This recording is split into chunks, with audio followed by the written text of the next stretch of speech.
Ser feliz en la familia es muy importante para poder tener familias plenas. Familias Plenas es un programa de la Iglesia Adventista del Séptimo Día, Vida Plena. Con usted, el pastor Marcos Fabián Correa Rojas. ¡Bienvenidos! Es un placer saludarles a esta hora y permitirnos abrir la palabra de Dios para sacar una lección importante el día de hoy para nuestras vidas.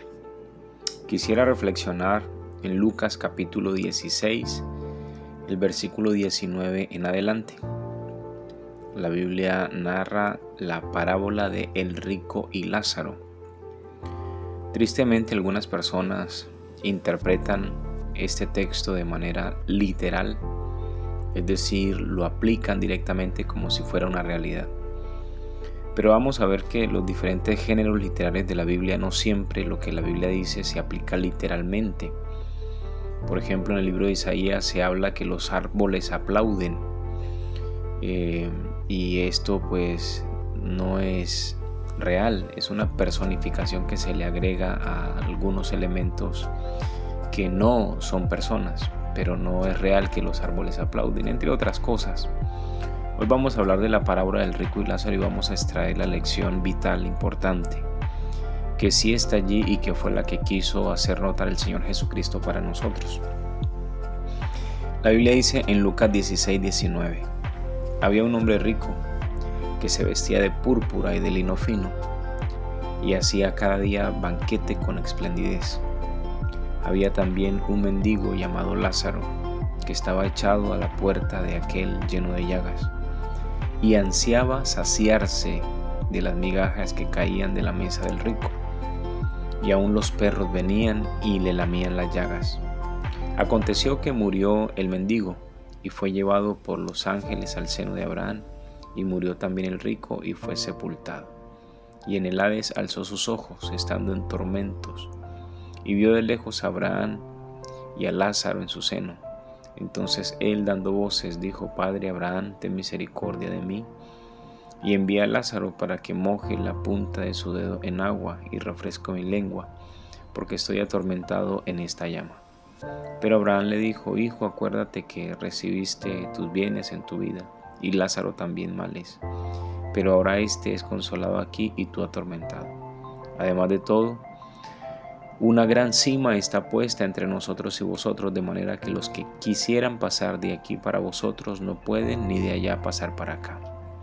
Entonces le dijo: Te ruego pues, Padre, que la envíes a la casa de mi padre, porque tengo 5 hermanos, para que les testifique, a fin de que no vengan ellos también a este lugar de tormento. Y Abraham le dijo: a Moisés y a los profetas tienen, óiganlos. Y él entonces dijo: No, padre Abraham, pero si alguno fuere de entre los muertos, se arrepentirán. Mas Abraham les dijo: Si no oyen a Moisés y a los profetas, tampoco se persuadirán, aunque alguno se levante de los muertos. Como les dije anteriormente, algunas personas toman el texto y manifiestan literalmente que, por ejemplo, si una persona se muere, inmediatamente algunos van para el cielo y otros van para el infierno, entre otras cosas. Pero pues vamos a revisar a la luz de la palabra de Dios cuál es la realidad de la parábola del rico y Lázaro. Primeramente, pareciera mostrar la parábola que los ricos van a perderse y que los pobres van a salvarse. Pero pues no es algo que quiera dar a entender la parábola. En la Biblia podemos encontrar en muchos textos hombres ricos que fueron fieles a Dios. Es decir, ser rico no es sinónimo de pérdida del alma, de la vida espiritual. Abraham fue un hombre rico. Job fue un hombre rico. Así que ser rico no es sinónimo de pérdida de la vida espiritual, pero sí refleja una realidad. Generalmente las personas que tienen posesiones son personas que no son tan espirituales, puesto que no tienen necesidades y entonces hacen de su riqueza su Dios. Y como no tienen necesidades, pues no claman al Señor y tratan de vivir vidas lejos de la presencia de Dios. Entonces, si bien es cierto, la riqueza no es una maldición. Una persona que no sabe manejar las riquezas puede perder su alma porque no se acerca a Dios, no agradece a Dios, no es dadivoso con los demás. La Biblia manifiesta que Dios puso a los ricos para que Dios le provee a los ricos, les da la sabiduría para que hagan riqueza, para que puedan ser dadivosos con el pobre.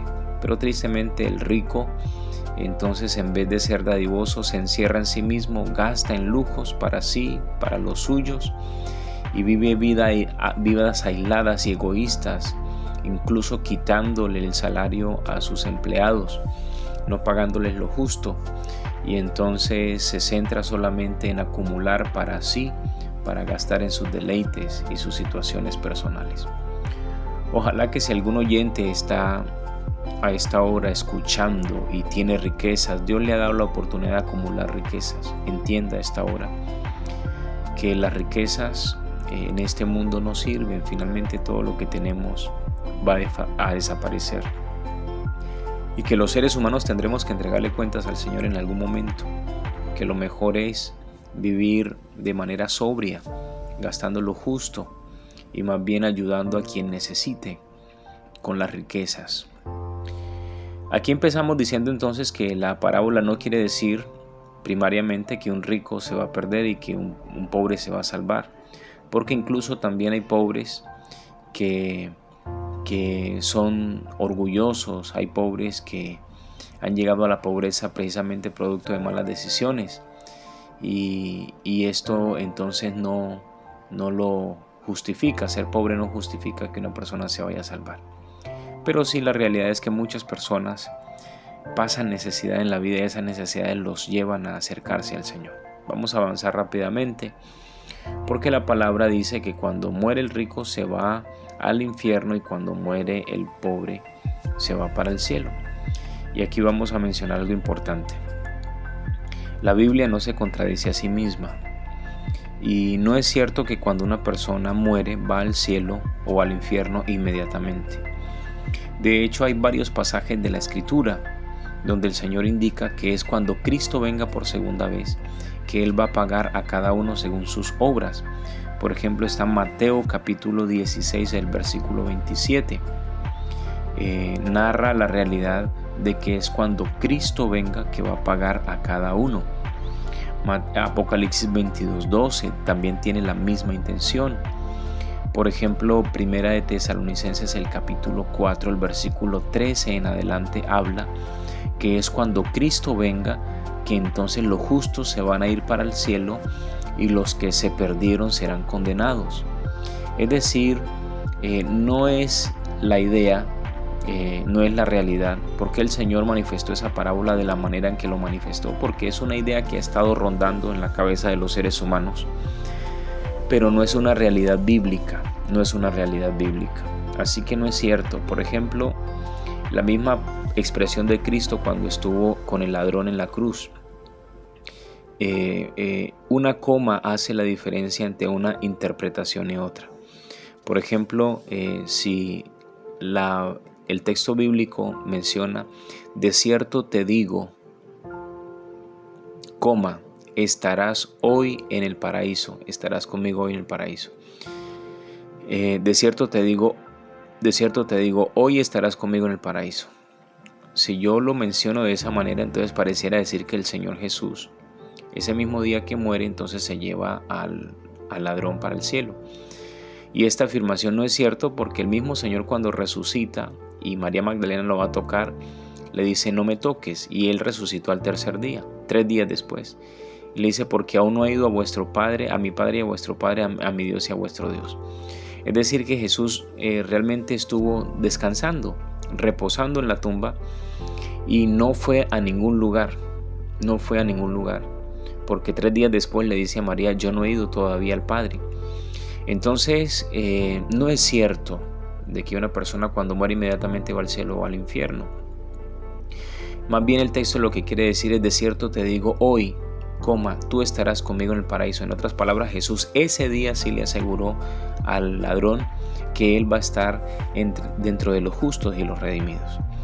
Así que la parábola del rico y Lázaro tampoco quiere decir que una persona cuando muere se va para el cielo cuando es buena, y si fue mala va para el infierno. Ahora, hay otra situación interesante. Quien está en el cielo recibiendo a las personas no es Dios, sino Abraham. Y esto me da a entender entonces que la parábola el Señor la manifiesta de manera intencional hacia el pueblo judío, que tenían a Abraham como un Dios. Todos los judíos decían ser hijos de Abraham y que por ser hijos de Abraham iban a ser salvos. Entonces la parábola el Señor la cuenta con la intención de darle un mensaje específico al pueblo judío. ¿Cuál es ese mensaje específico? El mensaje específico está registrado en el versículo 26 de Lucas 16. Es la realidad que se quiere enfatizar. La realidad es: una gran cima está puesta entre nosotros y vosotros, de manera que los que quisieran pasar de aquí a vosotros no pueden, ni de allá pasar para acá. Lo que está queriendo decir la parábola realmente del rico y Lázaro es que una vez hayamos muerto ya se ha sellado nuestro destino eterno, y que no es cierto que yo puedo pasar del infierno al cielo y del cielo al infierno. En otras palabras, el destino eterno de una persona, queridos oyentes, el destino eterno de una persona se sella no después de muerto, porque hay algunas personas que dicen: se murió fulano hizo cosas malas, entonces le voy a pagar unas misas, le voy a pagar unas ofrendas para que entonces él pase del infierno al cielo y no se quede consumiendo. Tal idea no es correcta, porque el mismo texto está diciendo que una vez murieron, ya el destino eterno de las personas quedó sellada, y los que murieron para salvación no pueden para perderse, ni los que murieron para perdición pueden salvarse. Antes de enfatizar esta verdad que está ahí en Lucas capítulo 16, en la parábola del rico y Lázaro, voy a mencionar otros detalles que están allí en la parábola. Miren que Lázaro, el rico le dice a Lázaro que le dice a Abraham que por lo menos envíe a Lázaro para que le moje con la punta del dedo la lengua. Y esto pues aquí es una exageración y una hipérbole, porque pues todos los que han tenido sed saben que una gota de agua no basta para saciar una sed tremenda. Una gota de agua no es suficiente. El ser humano necesita una hidratación de unos 8 a 10 vasos, incluso más si el ejercicio físico o las circunstancias externas así lo ameritan. Así que uno a veces ni siquiera con una sed extrema con un vaso se sacia, mucho menos con una gota de agua en la lengua. Así que aquí hay unas situaciones de hipérbole que están siendo mencionadas. Por otra parte, supuestamente el rico que está perdido en el Hades y que se está quemando le dice a Abraham que envíe a Lázaro, que lo resucite, que lo envíe para que le predique a sus hermanos para que ellos no caigan al lugar de tormento. Y Abraham le menciona algo interesante, le dice: tienen a Moisés y a los profetas para que los oigan. En otras palabras, aquí lo que le está queriendo decir el Señor Jesús a los judíos, porque esta parábola fue dada a los judíos, es que las personas en vida, usted y yo, los seres humanos, tenemos la Biblia, porque cuando ahí se menciona a Abraham y a los profetas, están hablando directamente de la palabra de Dios. Los seres humanos tenemos en vida la palabra de Dios, la Biblia, para escuchar el mensaje de Dios, y es precisamente la Biblia el mensajero que nos indica y que nos muestra la voluntad de Dios, hacia dónde debemos ir, qué debemos hacer, qué no debemos hacer, qué debemos creer y qué no debemos creer. Todo eso ya está establecido en la palabra de Dios. Y que aunque una persona se levante de entre los muertos, no la van a oír, porque precisamente el Señor nos dejó la palabra. Y es que aquí hay algo interesante en esto que el Señor dice, porque aunque alguien se levante con algo extraordinario, cuando una persona no quiere ver la realidad, no la va a ver. Y es que esto precisamente fue lo que el Señor hizo con un personaje llamado Lázaro. Mire que los judíos querían ver cosas extraordinarias. En varias ocasiones le dijeron a Jesús: muéstranos un milagro extraordinario para que creamos en ti. Y el milagro más extraordinario que Jesús hizo fue resucitar a un muerto de 4 días en la tumba, y fue a Lázaro. Jesús resucitó a Lázaro. ¿Y sabe qué dice la Biblia respecto a Lázaro? Que ahora los judíos querían matar a Jesús y a Lázaro para que no siguiera testificando que él estuvo muerto. En otras palabras, queridos oyentes, cuando una persona se cierra a no querer ver la verdad, cuando una persona se cierra a no querer oír el mensaje de Dios, definitivamente no hay nada que lo pueda convencer. De lo contrario, el ser humano tiene la capacidad o de abrir su corazón para escuchar un mensaje de esperanza, o de cerrar el corazón y no permitir que la luz entre. Y aquí quiero hacer mención de algo muy importante, queridos oyentes. Yo estoy aquí predicando el mensaje de esperanza, anunciando el mensaje de salvación, y puede ser que muchas personas hoy están apagando sus radios. Puede ser que en este momento hayan personas que desestimen el mensaje y cierren su corazón para no ver la palabra, para no ver la verdad a la luz de la Biblia.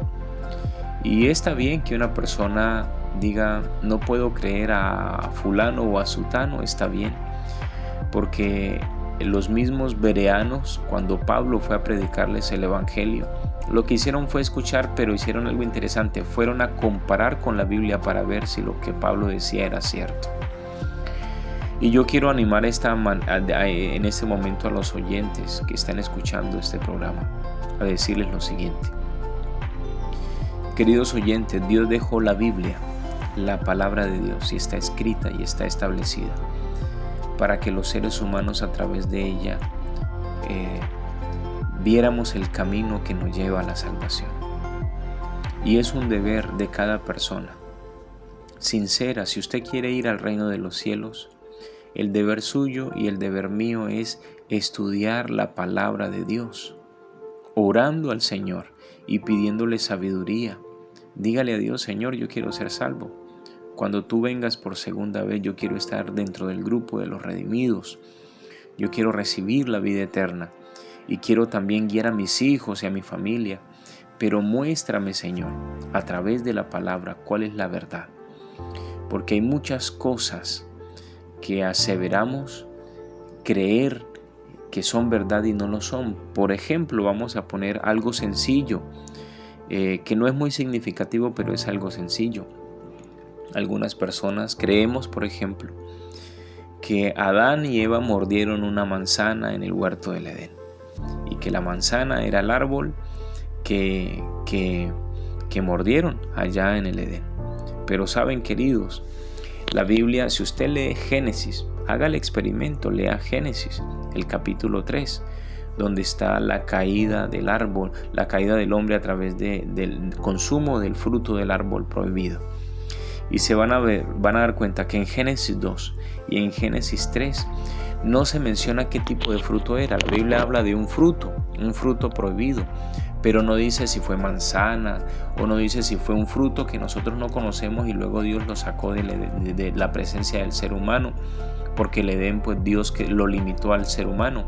No dice si fue un banano, no dice si fue una papaya, no dice si fue una pera, solo dice que un fruto. Entonces, si la Biblia no asevera qué fruto fue, pues yo tampoco puedo aseverar que fue una manzana.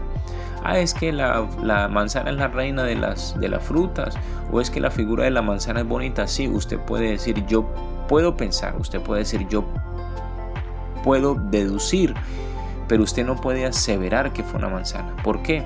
Porque la Biblia no lo dice. Algunas otras personas dicen, es que el fruto que Adán y Eva comieron fue que tuvieron relaciones sexuales. Y esto es otra cosa completamente errónea. Y es errónea porque cuando Adán y Eva fueron creados, Dios los bendijo, dijo Génesis, y les dijo: fructificaos y multiplicaos. Es decir, Dios los mandó a tener relaciones sexuales para que ellos a través de ese acto pudiesen multiplicar. Así que fue una orden de Dios. No fue precisamente entonces metafóricamente hablando del fruto, era la parte sexual, no, porque Dios los bendijo y les dijo: vayan, fructifíquense y multiplíquense. Dios los mandó a disfrutar del sexo y los mandó a través de ese acto reproducirse. Entonces hay cosas que los seres humanos creen que no son ciertas y que se salen de la luz de un estudio concienzudo y sincero del estudio de la palabra de Dios. Y estos ejemplos los estoy poniendo por entre muchas otras cosas. Por ejemplo, pensar que los muertos andan por ahí y que le pueden alar los pies a alguien y que los muertos se aparecen a las personas. Todo este tipo de situaciones están mal creídas y no son reales a la luz de la palabra de Dios. Y usted tiene que ir a investigar, usted tiene que ir a revisar la palabra para darse cuenta qué es la verdad.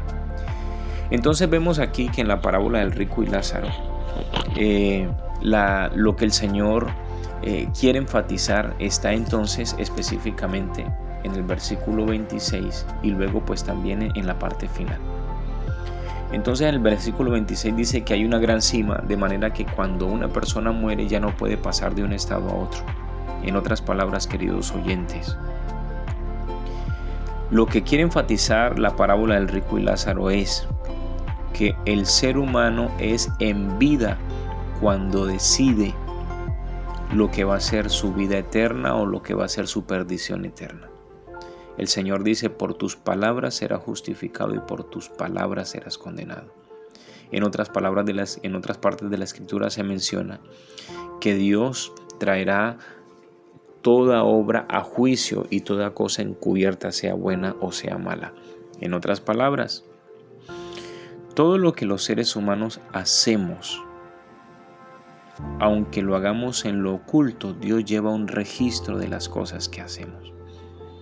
Y esas cosas que hacemos y las cosas que dejamos de hacer son las cosas que en el día del juicio van a pesar en nuestro favor o en nuestra contra, ya sea para que Dios decrete salvación a nosotros o para que Dios decrete perdición. Y luego de que eso esté decretado, aunque estemos muertos y aunque usted pague limosnas y aunque usted pague misas y aunque usted pague lo que sea, ya el que se perdió está perdido y no puede hacer nada, porque la salvación del ser humano no se define cuando una persona muere, se define en vida. Sus acciones hoy son las que definen su salvación. Por eso el Señor dice: venid luego, dice Jehová, y estemos a cuenta, dice el libro de Isaías, el capítulo 1, versículo 18. Querido oyente que escucha este mensaje, usted tiene que vivir una vida sabia. Hoy, mientras está vivo, tiene que vivir una vida sabia. ¿Por qué? Porque sus actos y mis actos están definiendo mi salvación. En otras palabras, viva para honrar al Señor. Mire lo que dice Eclesiastés, el capítulo 12. Eclesiastés capítulo 12 fue escrito por un hombre que vivió mucho y que fue el más sabio de la tierra, fue Salomón. Y Salomón, después de haber experimentado y visto muchas cosas, llega a la siguiente conclusión. Eclesiastés 12, el versículo 13 y 14. Mire lo que dice el sabio Salomón. Dice: el fin de todo el discurso oído es este: teme a Dios y guarda sus mandamientos, porque esto es el todo del hombre. Porque Dios traerá toda obra a juicio juntamente con toda cosa encubierta, sea buena o sea mala. En otras palabras, Salomón nos está invitando a los seres humanos a vivir sabiamente, a hacer la voluntad de Dios mientras estemos vivos. ¿Por qué? Porque Dios traerá toda obra a juicio, y toda cosa encubierta, sea buena o sea mala. En otras palabras, la idea de que vamos a vamos a destruir nuestras vidas a través del alcohol, vamos a gozar, porque la gente a eso le llama gozar. Vamos a gozar y vamos a ser promiscuos con una relación sexual y con otra persona y luego con otra persona, no importando los daños que hagamos a nuestro cuerpo y al cuerpo de los demás y a la vida emocional de las demás personas. Vamos a comer y a beber. No importa que lo que comamos nos produzca un paro cardíaco, lo que comamos o bebamos nos haga daño. Ejemplo de esta señorita que estuvo en la discoteca y que por seguir un reto de consumo de alcohol terminó perdiendo la conciencia en el acto y luego broncoaspiró por el vómito y terminó muriéndose producto de la alcoholizada que se dio en poco tiempo. Entonces los seres humanos queremos vivir vidas desenfrenadas, porque eso no importa, finalmente la vida es una sola y hay que disfrutarla. Tenga cuidado con ese pensamiento porque es satánico. El diablo es el que pone ese pensamiento en el ser humano, porque la realidad de la vida es que usted y yo vamos a tener que darle cuentas a Dios por nuestra vida, querido oyente. Y por eso Dios nos invita para que vivamos sabiamente. Tenemos que vivir sabiamente leyendo la palabra de Dios. Tenemos que vivir sabiamente buscando su voluntad y haciéndola. Y claro que sirviéndole al Señor se puede vivir de manera especial. Qué bonito, por ejemplo, que usted, querido oyente, en vez de estarse gastando la plata en alcohol, usted haga un ahorro durante todo un año.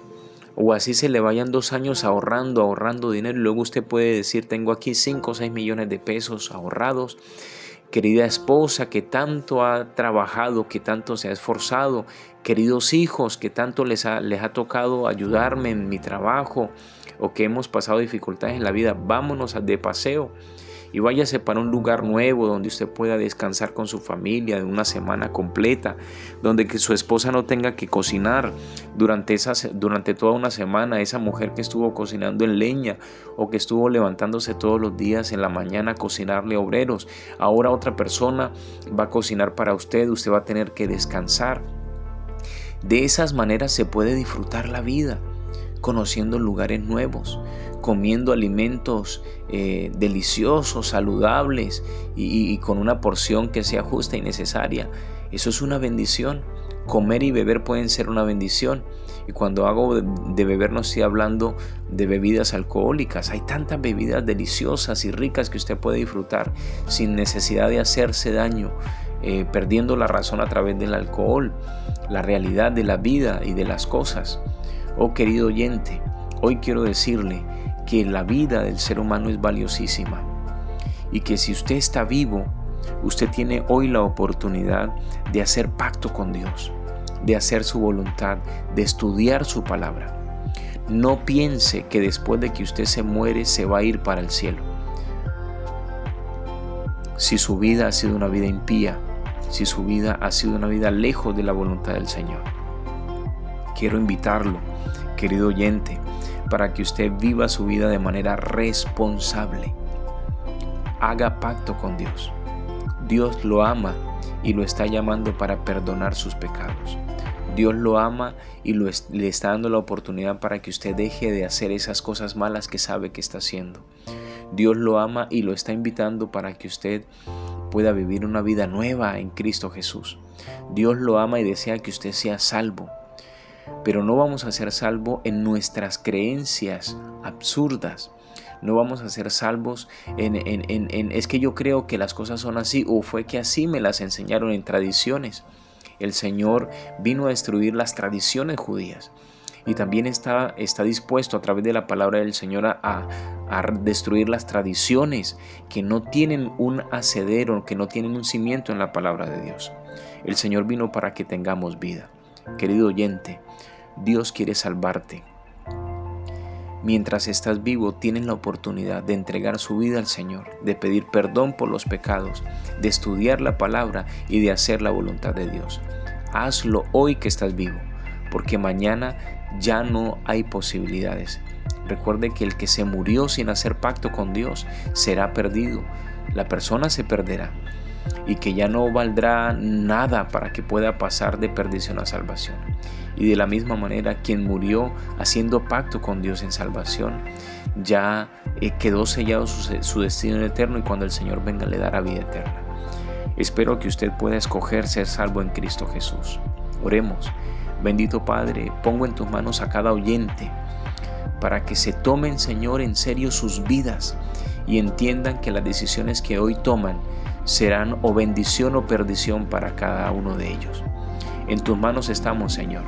Danos el privilegio de estudiar tu palabra y de crecer a través del estudio de la palabra para que podamos conocer la verdad y que la verdad nos liberte y que la verdad nos lleve a la salvación. En Cristo Jesús. Amén. Les habló Marcos Fabián Correa en este programa llamado Vida Plena. Si alguien quiere contactarse, este es mi WhatsApp 313-200-5586. 313-200-5586.